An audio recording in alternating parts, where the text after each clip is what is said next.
strategy, setting clear boundaries. And it's setting clear boundaries based on restorative justice. How many of you all have heard of restorative justice?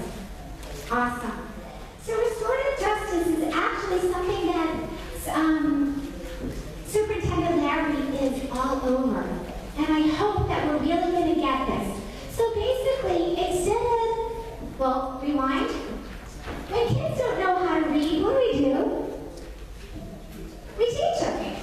When they don't know how to do math, what do? You know where this is going. When they don't know how to behave or don't know how to call on those, self-disciplines, what do? Yeah, we suspend them, we punish them. So in the old framework is, okay, what happened over here? Who did it? Why'd you do it? Go to the office, there's your consequence. Oh, and then guess what? They do it again and again. Oh, and then they start skipping your class because the trust is gone and we haven't helped them develop the skills that they need to be successful. But with restorative justice, it's kind of like companioning. Listening, what happened? Oh, you beat your friend up. Well, what was that about? He was telling me that my mama wore combat boots. Okay? Well, thank you for the older people in the room. Young people are like, what are you talking about? My mama doesn't wear, she does wear combat boots. Yeah, that is inspiring. Anyways, so something that provokes the child, you find out what's underneath it. And then you say, instead of punching them, what virtue could you have called on? So what virtue could they have called on? Look at the list and call it out. Was it? Could have been detachment. Could have been peacefulness. You could use your words and say, hey man, you're making me angry. Don't talk about my mother like that.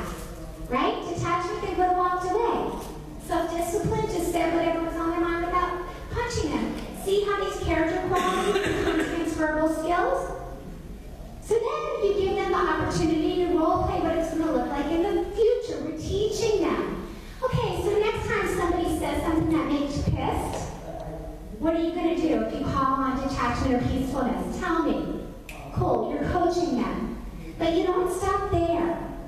The last part, I think, is the most important part, is you give them an opportunity to make amends, to make right, so that they realize that they've made a mistake, not that they are a mistake. How many of you all saw the movie Bully? Okay? Some people, if you haven't, I encourage you to see it. I'm not talking like what the principal did and said, okay, you two are fighting to apologize. Mark just beat Dig up, and you have to apologize. That's not an amends. You give the kids the opportunity to figure out what makes it right for them, and then whoever else they've harmed, they need to accept that as well. So that would be a whole other workshop. Can you see how that would be really powerful and transformative? It does take time. And that's okay, you can build it in to your day. If you can't address it now, to say, please get peaceful, and we will process this out, at lunch or at recess. Okay? And this is happening all over the world. This restorative justice with companioning sprinkled in, using the language of virtues, recognizing there's teachable